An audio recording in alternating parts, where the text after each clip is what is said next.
Today we are going to talk about what happens when a VC invests in your company. I've spoken with a couple of young investors, and this is what I feel like they feel. And other people that are in the startup space are also going to agree with me. This is what people think. Nobody exactly knows what happens. People actually think that the original shareholders will transfer shares to the new investors. How does that help people make more money? How do people make more money when every time someone gives them money, they give out their money?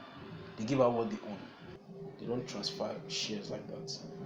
No, what they do is they issue shares.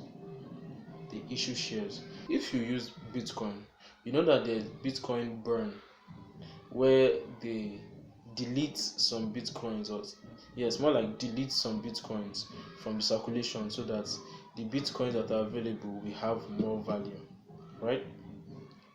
So that we do basically the opposite for shares. So let's say an investor wants to come into your company, and your company has 1 million shares valued at 5 million naira.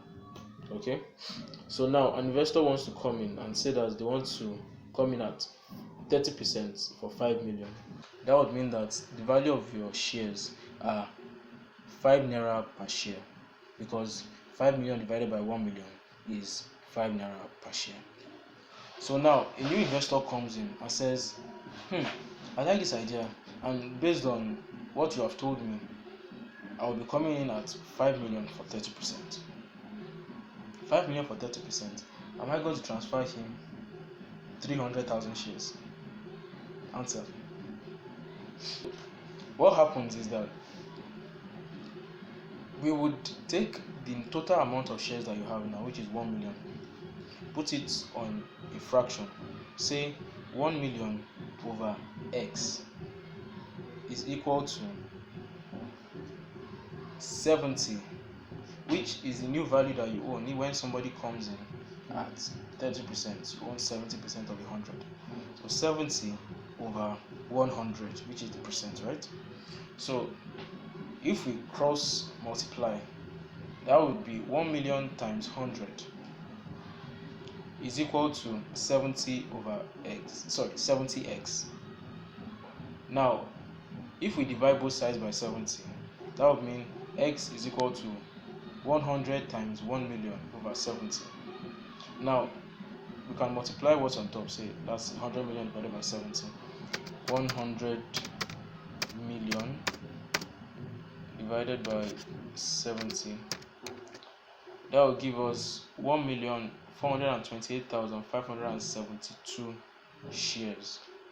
So now if I minus 1 million from that, which is our original number of shares,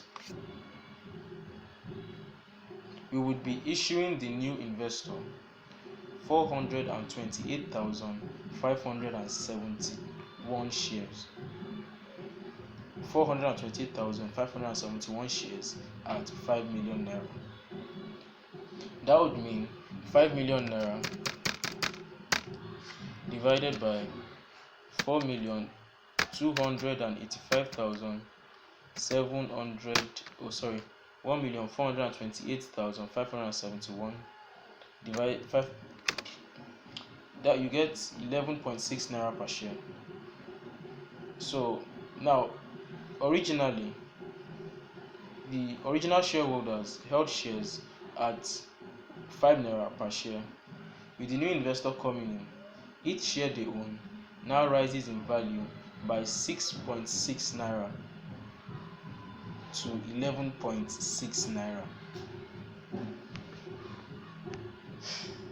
That's how shares are issued when equity is issued. It's called issuance of equity, right? Because you are issuing them new shares. So let's assume you have a piece of gold, right? And you bought that shit 20,000 naira. Now, then somebody comes to meet you. Hey man, that thing look like my lost hair, Lou. I'm gonna give you $1.5 million for it. Would you tell him that no, bro, it's 20,000 naira? No, no, right? Unless you're like a Buddhist monk or something, but No, you take $1.5 million for your 20,000. What's your profit?